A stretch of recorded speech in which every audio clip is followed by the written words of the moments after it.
नमस्कार, सुप्रभात। स्वागत है आपका। आपके साथ मैं हूं अमृता चौरसिया। एक नजर हेडलाइंस पर।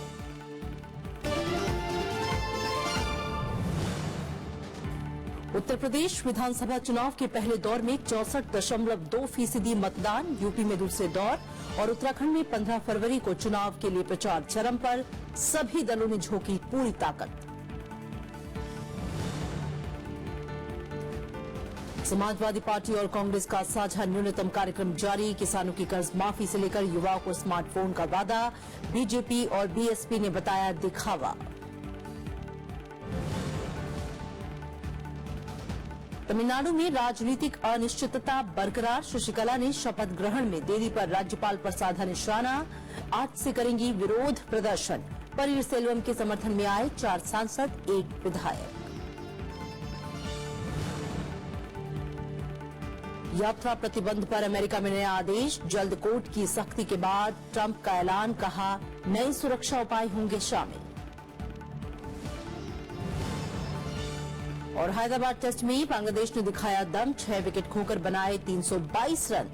पहली पारी में अब भी 365 रन से पीछे।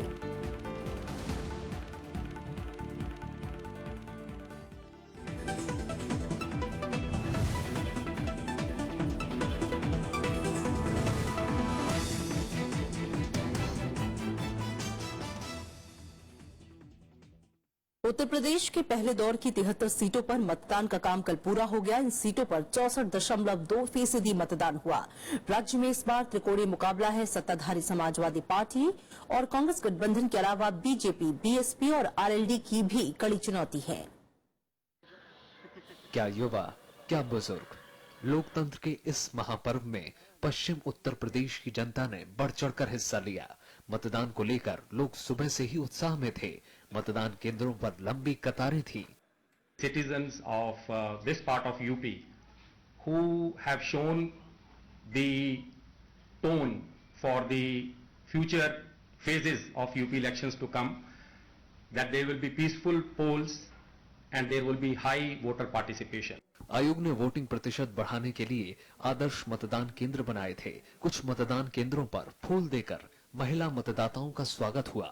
शुरुआत में मतदान थोड़ा धीमा रहा, लेकिन दिन चढ़ने के साथ मतदान की रफ्तार तेज हो गई। पहली बार मतदान करने पहुंचे वोटरों के लिए विकास का मुद्दा अहम रहा। कुछ चुनिंदा मुद्दों को लेकर मतदान किया। सबसे पहले महिला सुरक्षा होनी चाहिए, बेहतर कानून व्यवस्था होनी चाहिए और सबसे जरूरी युवाओं के लिए नए नए रोजगार के अवसर आने चाहिए। विकास जब आ गया जिसमें तो सभी आ गए ना। विकास के लिए तो सभी कुछ चाहिए। देश की सही उन्नति के लिए अच्छे उसको चुनना चाहते हैं हम, जो हमारे देश की सही उन्नति करें। पहले दौर के मतदान के पूरा होने के साथ गृह मंत्री राजनाथ सिंह के पुत्र पंकज सिंह, कांग्रेस विधायक दल के नेता प्रदीप माथुर, बीजेपी प्रवक्ता श्रीकांत शर्मा, बीजेपी के पूर्व प्रदेशाध्यक्ष लक्ष्मीकांत वाजपेयी, कल्याण सिंह के पौत्र संदीप सिंह, बीजेपी नेता संगीत सोम, सुरेश राणा और सांसद हुकुम सिंह की बेटी मृगांगा सिंह समेत कुल 839 उम्मीदवारों की किस्मत ईवीएम में कैद हो गई। हर पार्टी पहले दौर के बाद अपनी जीत का दावा कर रही है।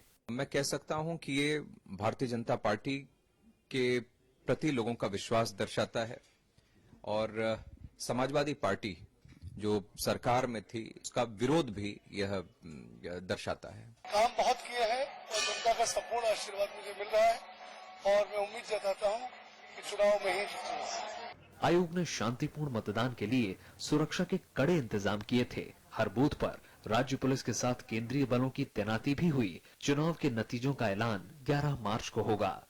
उत्तर प्रदेश के इस पहले चरण के चुनाव में सबकी जुबान पर एक ही बात सुनाई पड़ती है, विकास। लेकिन विकास की सबकी अलग अलग परिभाषाएं हैं और सबके अलग अलग दल। ध्रुवीकरण हुआ है अल्पसंख्यकों में और जाटों में। अब चुनाव परिणाम इस बात पर निर्भर करेंगे कि अन्य समुदाय के लोगों के मत किस तरीके से विभाजित होते हैं। राज्यसभा टेलीविजन के लिए कैमरा पर्सन शिव कुमार के साथ पश्चिमी उत्तर प्रदेश के शामली से अखिलेश सुमन। पश्चिमी यूपी के कैराना में भी कल मतदान हुआ। कभी बेहद समृद्ध रहा ये इलाका आज बेरोजगारी की मार झेलने को मजबूर है। विकास की आस में यहां के लोगों ने मतदान में बढ़ चढ़कर हिस्सा लिया। महिलाओं के लिए सुरक्षा बड़ा मुद्दा था। शामली जिले के कैराना विधानसभा सीट पर जमकर वोटिंग हुई। मतदाताओं ने विकास और रोजगार को बड़ा मुद्दा बताया। वहीं महिलाओं ने सुरक्षा को बड़ा मुद्दा मानते हुए मताधिकार का इस्तेमाल किया। सर विकास होना चाहिए, हम अपनी उम्मीद पे कुछ खड़ा होना चाहते हैं जिससे कि कोई हमारा कैंडिडेट सफल होए, हमें उस पर उम्मीद हो। इस बार रोजगार की बिल्कुल जरूरत है, रोजगार होना ही चाहिए। रोजगार नहीं है यहाँ बिल्कुल भी, सब नई परेशान है, बहुत परेशान है यहाँ। हमारे किराना का विकास होना चाहिए। मुस्लिम मतदाताओं की शिकायत रही है कि यहाँ के मौजूदा बीजेपी सांसद हुकुम सिंह ने पलायन का मुद्दा उठाकर इलाके का नाम खराब किया। रोजगार चाहिए जी, और तो कुछ चाहता नहीं यहाँ, और रोजगार ही नहीं है, बाकी तो दंगे फसाद तो राजनीतिक झगड़ा है। हालांकि हुकुम सिंह का कहना है कि राज्य में बीजेपी की सरकार बनने के बाद ही इलाके से पलायन पर रोक लग सकेगी। सुरक्षा का अभाव था, प्लान हुआ। सुरक्षा का अभाव ना होता तो प्लान नहीं होता। अभी क्योंकि हमने मुद्दा उठाया और हमारे मुद्दा उठाने के बाद में कुछ अपराधी जेल भेजे गए, बीजेपी की सरकार आएगी तो यहाँ पर कोई सुरक्षा का अभाव रहने का नहीं। हुकुम सिंह यहाँ से 7 बार विधायक रहे हैं। इस बार उनकी बेटी मृगांका सिंह बीजेपी से चुनावी मैदान में है। उनके सामने समाजवादी पार्टी के मौजूदा विधायक नहीद हसन की चुनौती है। कैराना से पंचानन मिश्रा, राज्यसभा टीवी। राहुल गांधी और अखिलेश यादव ने लखनऊ में कल दूसरी बार साझा प्रेस कॉन्फ्रेंस की। इस दौरान गठबंधन के साझा कार्यक्रम का ऐलान करते हुए दोनों नेताओं ने प्रधानमंत्री पर हमला बोला। इन दोनों का मानना है कि प्रधानमंत्री को यूपी में हार का भय सता रहा है और इस वजह से वो गुस्से में विरोधियों पर अनाप शनाप टिप्पणी कर रहे हैं। कांग्रेस उपाध्यक्ष राहुल गांधी और समाजवादी पार्टी प्रमुख अखिलेश यादव ने लखनऊ में साझा प्रेस कॉन्फ्रेंस कर गठबंधन का 10 सूत्री एजेंडा पेश किया। इस दौरान दोनों नेताओं के निशाने पर प्रधानमंत्री नरेंद्र मोदी रहे। राहुल गांधी ने कहा कि प्रधानमंत्री की नीति ध्यान भटकाने की है और वो हर मोर्चे पर 100% नाकाम रहे हैं। रोजगार का सवाल, सिक्योरिटी का सवाल, किसानों का सवाल, इन सब सवालों में हमारे प्रधानमंत्री जी फेल हैं। उत्तर प्रदेश में कांग्रेस और समाजवादी पार्टी की सरकार आने वाली है। इस रिजल्ट से प्रधानमंत्री को जबरदस्त झटका पड़ेगा, उनकी क्रेडिबिलिटी पे बहुत बड़ा सवाल उठेगा, इसलिए वो घबरा रहे हैं। प्रधानमंत्री ने सपा कांग्रेस गठबंधन को 2 कुनबों का मेल बताया था। अखिलेश ने साझा प्रेस कॉन्फ्रेंस में इसका जवाब दिया। उन्होंने कहा कि 2 कुनबों का नहीं बल्कि 2 युवाओं का मेल है। अखिलेश ने प्रधानमंत्री के साथ ही मायावती पर भी तंज कसा। उन्होंने कहा कि ये दोनों राज्य में पार्टी की जमीन खिसकते देख हताशा में हैं। कई बार लोग मन की बात करते हैं लेकिन काम की बात नहीं करते। मन की बात तो सुनने में समझ में आती है, लेकिन सभाओं में उस जिले में या उनकी सरकार की वजह से कौन सी उपलब्धि हुई है, ये बात कही जाए कि कुनबों का गठबंधन हो गया। मैं तो ये कहूंगा कि 2 युवाओं को कांग्रेस और समाजवादी पार्टी को साथ साथ आने का काम हुआ है। बीएसपी प्रमुख मायावती ने सपा कांग्रेस के साझा न्यूनतम कार्यक्रम को दिखावा बताया है। उनका मानना है कि राज्य की जनता अब उनके बहकावे में नहीं आएगी। बीजेपी ने भी बहुत नाटकबाजी करके देख ली है और अभी भी कर रहे हैं। ये दोनों लोग कितनी भी नाटकबाजी कर लें, अपने बढ़िया से बढ़िया चुनावी घोषणा पत्र जारी कर दें, 10 सूत्रीय और सूत्रीय भी कार्यक्रम जारी कर दें, इससे उत्तर प्रदेश की जनता के ऊपर रत्ती भर भी असर पड़ने वाला नहीं है। गठबंधन के एजेंडे पर सवाल खड़े करते हुए बीजेपी का कहना है कि अखिलेश सरकार को पिछले 5 साल का हिसाब देना चाहिए। तो आप जो है फोन की बात करें, लैपटॉप की बात करें, पहले जान बचानी पड़ती है, सम्मान बचाने की जरूरत है। तो इस मिनिमम प्रोग्राम जो 4.5 साल में इसको न्यूनतम स्तर पर ले आए, इसका जवाब कौन देगा? आगे की बात तो बात है, अभी तो वोट करेंगे लोग, जनता। तो अभी अपने कार्यकाल में ये सब जो है इसका जवाब कौन देगा? कांग्रेस समाजवादी पार्टी गठबंधन के साझा एजेंडे में युवाओं को फ्री स्मार्टफोन और 20 लाख युवाओं को रोजगार का वादा शामिल है। इसके अलावा किसानों को कर्ज माफी, गरीब परिवारों को 1000 की मासिक पेंशन और शहरी गरीबों को 10 रुपए में दिन का भोजन देने का वादा किया गया है। दोनों पार्टियों ने 5 साल में हर गांव तक बिजली, पानी और सड़क पहुंचाने का भरोसा जताया है।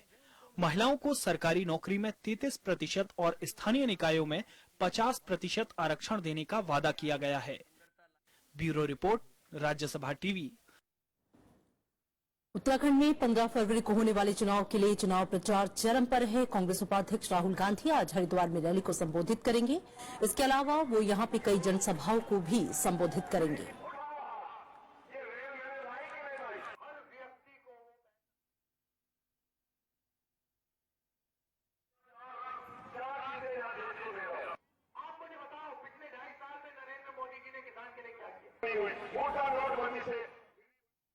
प्रधानमंत्री नरेंद्र मोदी का भी आज उत्तराखंड के श्रीनगर और पिथौरागढ़ में रैली का कार्यक्रम है। प्रधानमंत्री की श्रीनगर में होने वाली रैली की तैयारियां पूरी कर ली गई हैं। वो यहां पे 11 बजे रैली को संबोधित करेंगे। इसके बाद वो पिथौरागढ़ में 2 बजे रैली करेंगे।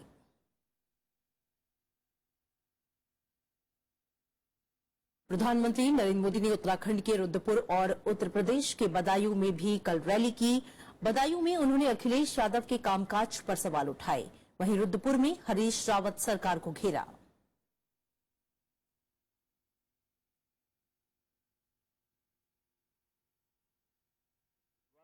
बदायूं रैली में प्रधानमंत्री नरेंद्र मोदी ने राज्य में खराब कानून व्यवस्था के लिए अखिलेश सरकार पर तीखे प्रहार किए।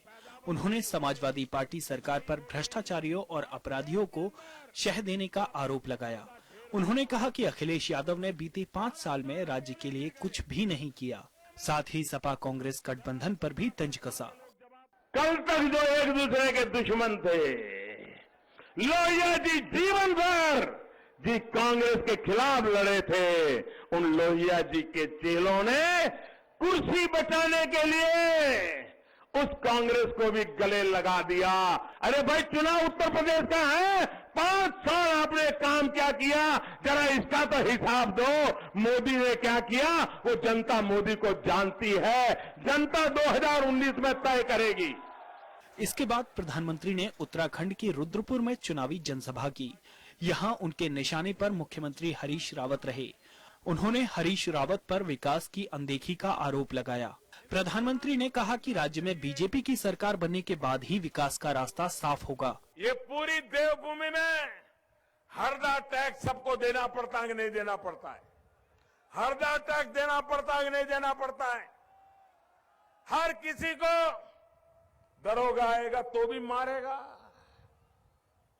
स्कूल में एडमिशन होगा तो भी मारेगा, दुकान में लाइसेंस चाहिए तो भी दे दो। प्रधानमंत्री ने दोनों ही रैलियों में नोटबंदी पर विपक्ष के आरोपों को खारिज किया। उन्होंने नोटबंदी को भारत का भविष्य संवारने की दिशा में बड़ा कदम बताया। साथ ही आगे भी भ्रष्टाचार, काले धन के खिलाफ कठोर कदम उठाने की बात कही। Bureau report, Rajya Sabha TV. Samajwadi party के वरिष्ठ नेता मुलायम सिंह यादव ने प्रचार का आगाज छोटे भाई शिवपाल यादव के समर्थन में कल इटावा के जसवंत नगर में रैली से किया। शिवपाल ने यहां से पार्टी के उम्मीदवार हैं। मुलायम सिंह यादव ने कहा कि वो चाहते हैं कि प्रदेश में समाजवादी पार्टी की सरकार बने। उन्होंने कहा कि समाजवादी सरकार ने रिकॉर्ड संख्या में युवाओं को रोजगार दिया है। मुलायम ने कहा कि नौजवानों के बल पर ही पार्टी मजबूत हुई है। ये बात है कि वादा किसी करो तो सोच समझ के करो।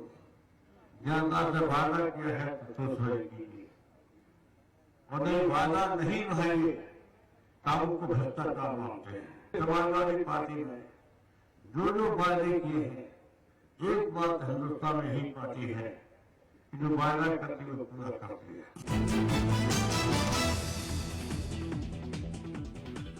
कुछ और अहम खबरें। तमिलनाडु में राजनीतिक अस्थिरता का दौर नहीं थम रहा। अनाद्रमुख महासचिव वीके शशिकला ने मुख्यमंत्री के रूप में शपथ ग्रहण कराने में हो रही देरी को लेकर राज्यपाल सी विद्यासागर राव पर निशाना साधा है। शशिकला गुट के नेताओं ने आज से विरोध प्रदर्शन की बात कही है। इससे पहले शशिकला ने राज्यपाल को कल खत लिखकर विधायकों की परेड की मांग की थी। उधर पार्टी के एक विधायक और 4 सांसद कार्यवाहक मुख्यमंत्री ओ पन्नीरसेल्वम के साथ आ गए हैं। पार्टी प्रवक्ता सी पोन्यायन के मुताबिक मौजूदा हालात पन्नीरसेल्वम के पक्ष में हैं। अन्नाद्रमुक महासचिव वीके शशिकला ने आज से विरोध प्रदर्शन की चेतावनी दी है। संविधान और लोकतंत्र के हित में तुरंत कदम उठाने की अपील के बाद शनिवार रात शशिकला ने शपथ दिलाने में देरी होने पर राज्यपाल पर निशाना साधा। उन्होंने कहा कि शपथ दिलाने में देरी करने से पार्टी में दरार पड़ रही है। इससे पहले शशिकला ने राज्यपाल को चिट्ठी लिखकर विधायकों की परेड कराने का समय मांगा। वो रिजॉर्ट में रह रहे पार्टी विधायकों से मिलने भी गईं। It is clear that the list of MLAs have been given to the governor. Then the governor has to take decision.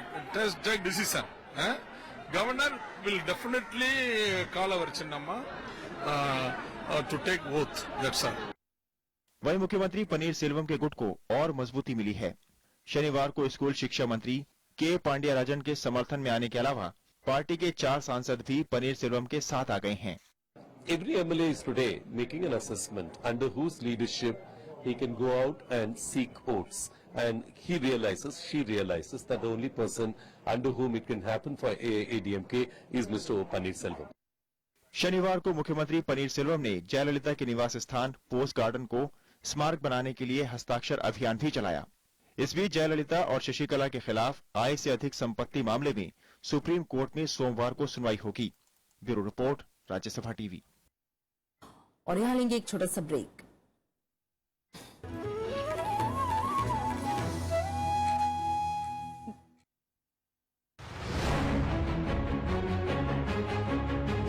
पांच राज्यों में चुनाव का धुआंधार प्रचार।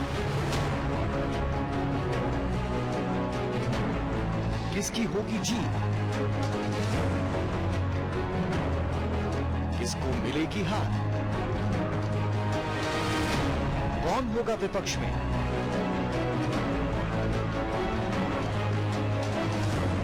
किसकी बनेगी सरकार?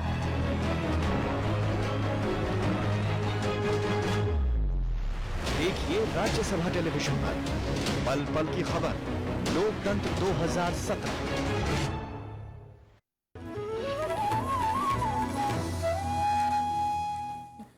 ब्रेक के बाद स्वागत है आपका। वित्त मंत्री अरुण जेटली ने को आरबीआई से नीतिगत ब्याज दरों में कटौती की उम्मीद थी। बजट के बाद आरबीआई बोर्ड के साथ बैठक के बाद कल उन्होंने ये बात कही। वहीं आरबीआई गवर्नर ने कहा कि बैंकों के पास अभी भी सस्ते कर्ज की गुंजाइश है। वित्त मंत्री अरुण जेटली ने शनिवार को रिजर्व बैंक ऑफ इंडिया और सेबी के साथ बैठक की। वित्त मंत्री ने कहा कि बजट में घोषित इलेक्टोरल बॉन्ड की रूपरेखा जल्द ही तय कर ली जाएगी। उन्होंने कहा कि उन्हें आरबीआई से नीतिगत ब्याज दरों में कटौती की उम्मीद थी, लेकिन वो केंद्रीय बैंक के फैसले का समर्थन करते हैं। Legal and the executive methodologies put in place both by the government and the RBI are in place. Now it's for individual bankers to get into the exercise of resolving each one of the pending issues. Well, all finance ministers have a perpetual desire, but at the end of the day, we all respect the decision that the RBI takes. RBI governor Urjit Patel ने एक बार फिर कहा कि वो repo rate में कटौती नहीं होने के बाद भी बैंकों के पास कर्ज सस्ता करने की गुंजाइश है। नोटबंदी के मुद्दे पर उर्जित पटेल ने कहा कि बैंकों की ओर से जमा किए गए पुराने नोटों की गिनती जारी है और इसके बाद ही आंकड़े जारी किए जाएंगे। Reduction has been considerably less. Given that we feel that there is some scope for further reduction in lending rates, and if you see that for sectors such as housing, personal, etc., the reduction has been much more than for other sectors by the same bank. बैठक में वित्त मंत्री अरुण जेटली ने RBI board के साथ देश के आर्थिक हालात और बजट में की गई कई घोषणाओं के बारे में चर्चा की। Bureau report, Rajya Sabha TV. आयकर विभाग ने नोटबंदी के दौरान बैंकों में जमा कराई गई नकदी के बारे में ऑनलाइन जवाब देने की तारीख 15 फरवरी तक बढ़ा दी है। पहले ये समय सीमा 10 फरवरी तक थी। आयकर विभाग ने ट्वीट कर समय सीमा का ऐलान किया। इसके अलावा नोटबंदी के बाद 20,000 रुपए से ज्यादा का तोहफा या दान लेने वालों को इसकी जानकारी आयकर विभाग को देनी होगी। आयकर विभाग ने 31 जनवरी को स्वच्छ धन अभियान शुरू किया था। इसके तहत नोटबंदी के बाद 5 लाख रुपए से ज्यादा रकम जमा कराने वाले 18 लाख आयकर दाताओं को जवाब ईमेल या एसएमएस के जरिए देने के लिए कहा गया था। आंध्र प्रदेश में चल रही राष्ट्रीय महिला संसद में कल महिलाओं की शिक्षा और आर्थिक सशक्तिकरण पर विशेष जोर दिया गया। विभिन्न क्षेत्रों की जानी मानी हस्तियों ने महिलाओं की सामाजिक सुरक्षा, यौन हिंसा और दूसरी लिंग आधारित समस्याओं पर चर्चा की। अमरावती में राष्ट्रीय महिला संसद का आज तीसरा और आखिरी दिन है। अमरावती में चल रही राष्ट्रीय महिला संसद के दूसरे दिन महिलाओं की स्थिति और फैसले लेने की ताकत के मुद्दे पर चर्चा हुई। इसमें राजनीति, शिक्षा, मीडिया, उद्योग और सामाजिक क्षेत्र से जुड़ी महिलाओं ने अपने अनुभव और सुझाव साझा किए। Empowerment in true spirit can be secured only when a woman is able to live with basic human dignity and is not undermined or exploit it on the basis of gender. What we are as individuals, what do we want, what is our relationship with tradition?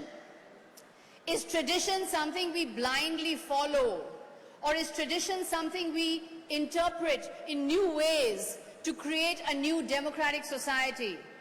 इस मौके पर आंध्र प्रदेश के राज्यपाल और मुख्यमंत्री ने कार्यक्रम में शामिल छात्राओं को अपनी ताकत को जानने और समाज में अपनी पहचान बनाने की सलाह दी। We need to educate the girl child from birth onwards, and from every stage. It is the mother's duty, it is the parents' duty, both the mother and the father, to ensure that the girl child receives education. One is to convince your family members you are having ability. First of all, you have to convince your family members, and you must have a confidence of achieving your own goal.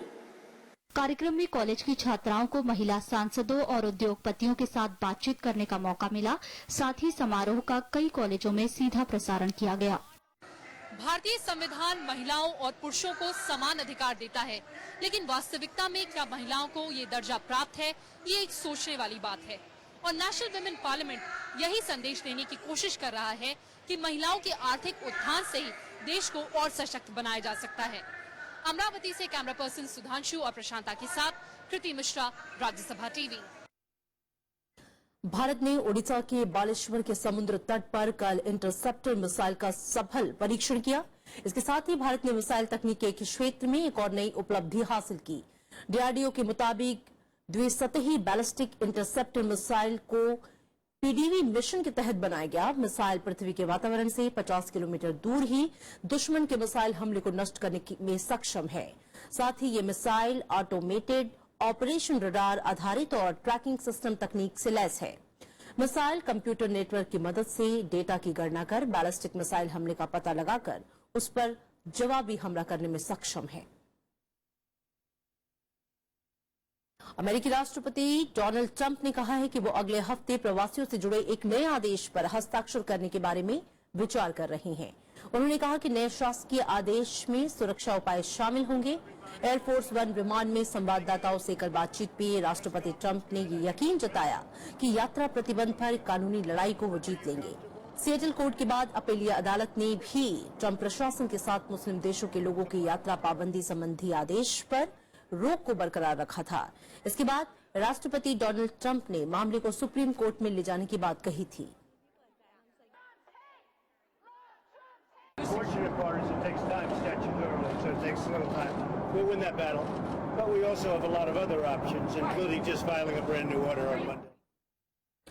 और 1963 में भारतीय सीमा में प्रवेश करने वाले चीन के सैनिक वांग की 54 साल बाद अपने वतन लौट गए। उनके साथ उनका परिवार भी बीजिंग पहुंच गया।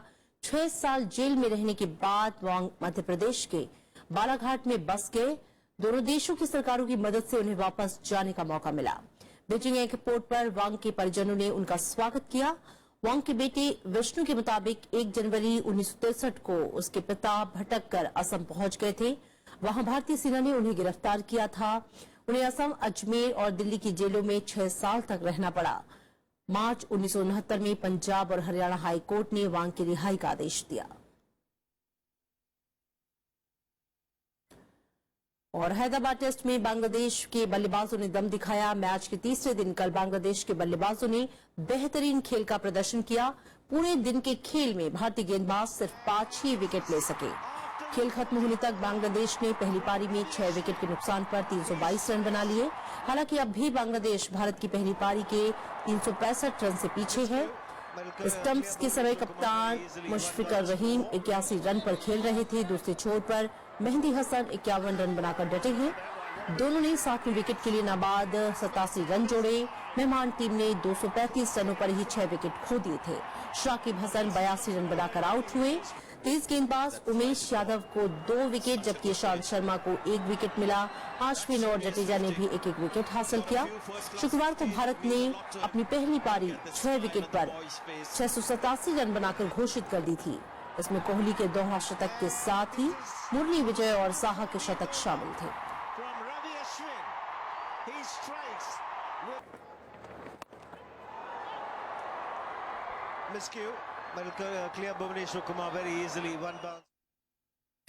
अल्पसंख्यक समुदाय के कलाकारों को अपना फन दिखाने का मंच हुनर हाट दिल्ली में कल से शुरू हो गया। केंद्रीय मंत्री मुख्तार अब्बास नकवी ने इसका उद्घाटन किया। हाट दिल्ली के कनॉट प्लेस में 11 से 26 फरवरी तक चलेगा।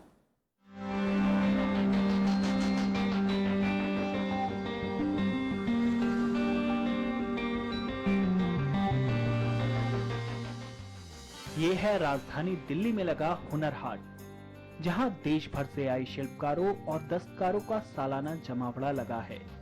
यहाँ विभिन्न राज्यों के हस्तशिल्पियों के हुनर देखने के साथ ही लजीज व्यंजनों को चखने का मौका मिल रहा है। मेले का शुभारंभ करने पहुंचे केंद्रीय मंत्री मुख्तार अब्बास नकवी ने यहाँ का लुत्फ लिया।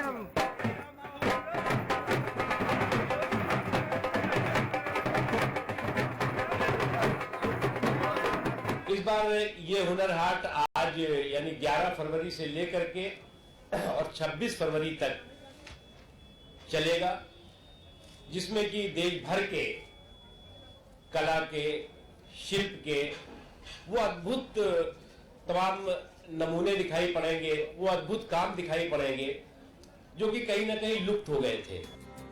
दिल्ली के कनॉट प्लेस में लगे इस हुनर हाट में 130 स्टॉल लगाए गए हैं।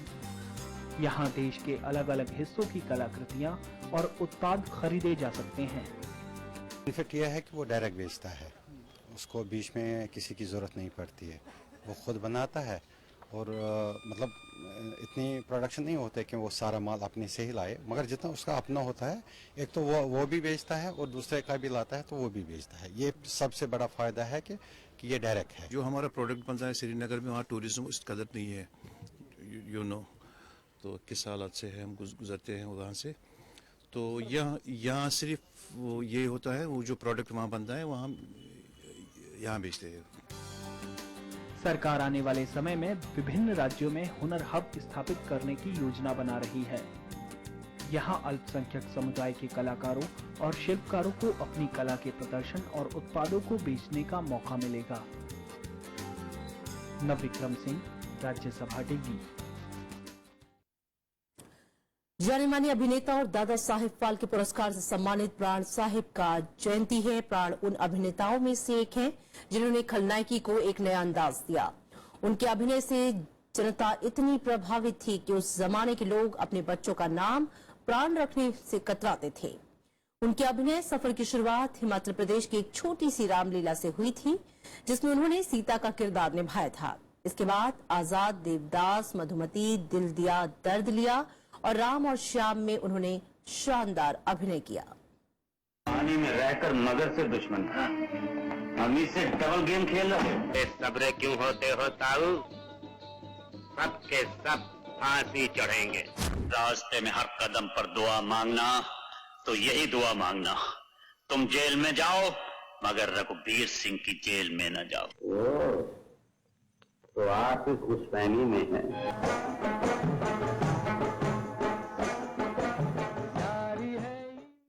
और अब चलते चलते एक नजर हेडलाइंस पर।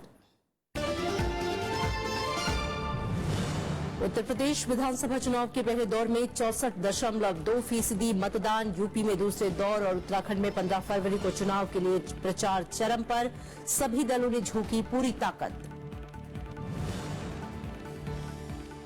समाजवादी पार्टी और कांग्रेस का साझा न्यूनतम कार्यक्रम जारी, किसानों की कर्ज माफी से लेकर युवाओं को स्मार्टफोन का वादा, बीजेपी और बीएसपी ने बताया दिखावा।